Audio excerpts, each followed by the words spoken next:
I'm incognito at the Onyx drinking cappuccino, and in the air I smell. How you doing, Portland? Hey, okay. Hello, everybody in the place to be. Pigeon John, about to get the real cute Finny. Somebody say, oh, oh. And he was playing around. We're in his kitchen. And he said, you should be called Chicken John. I said, what are you talking about? There was a dub artist named Chicken Chest, which is a freaking crazy name. And we started laughing. His mom overheard us. She poked her head in. She said, you don't look like a chicken, you look more like a pigeon. Pigeon John. The laughter grew, and it has never stopped. The whole symphony is coming well in the queen. I'm a Christian by faith, and I kind of grew up within LA Symphony doing like open mics in LA as well as churches and anywhere we can play. We just kind of grew up doing both sides of it, and we didn't ever put a line on it, and we didn't think there was a line, so we didn't, you know. And when we got into the Christian industry around 2000 and 2001, that's when we kind of realized that there was a clear line. Yeah. And you have to, there's certain rules you have to play by. Right.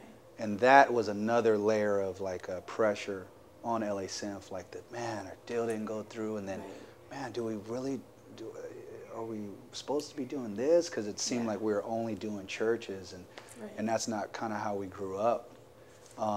So I would say in today's standards, because there's a Christian music industry, I would say I don't call myself that, but I don't mind if other people do, because you know, it's not definitely not a big deal at all. The only thing I don't want people to turn off if they hear certain, or just cancel it off, like it means, well, I'll still go to church and stuff, you know, all that stuff, but I know that if you're in a church, you cannot do certain things. I mean, it's just the way that it is. So artistically, it kind of limits you a little bit, because it's a, you know, it's just a different place. Okay, go. Go. I'd say I try to keep it natural. Like if it's on my heart to, you know, share that, or share a dark experience or a light experience or a girl experience or anything like that, I want to be able to paint a vivid picture, even though that picture may be horrible. I want to be able to paint it, because I think that, you know, the Bible is a very scary book. Like, there's not a lot of peaceful stories in that book. There's a lot of murder and a lot of turmoil and a lot of peace, and that included, but it gives the whole picture, and that's our foundation. So I don't want to, like my friends trying to get a deal in the Christian market, and they like the songs, but they said it has to sound positive. It has to always sound positive. So that can get a little mundane if you only show one side of an emotion, you know.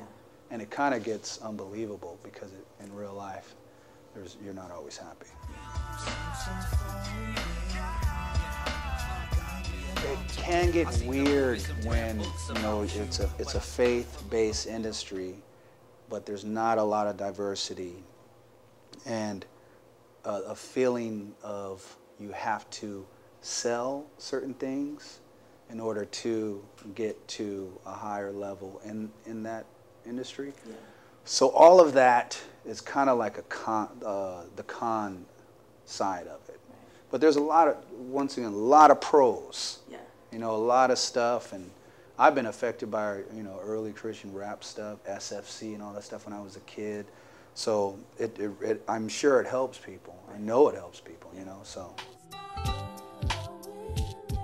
I love humans, and I love God, and I love the conversation that they have between each other. And a lot of art, like the greatest works of art, have to deal with that question. Like, is there a God? Where is he? Why did this happen? Or the peaceful conversations like, I love you, God. Help me, God. You know, the communal thing. I think that I would love to have all of my songs be like one big letter Yeah. to God, you know, and people can listen to it and kind of relate to it if it helps them or if it puts them off. Yeah. But I don't want people to just listen and not be affected, you know.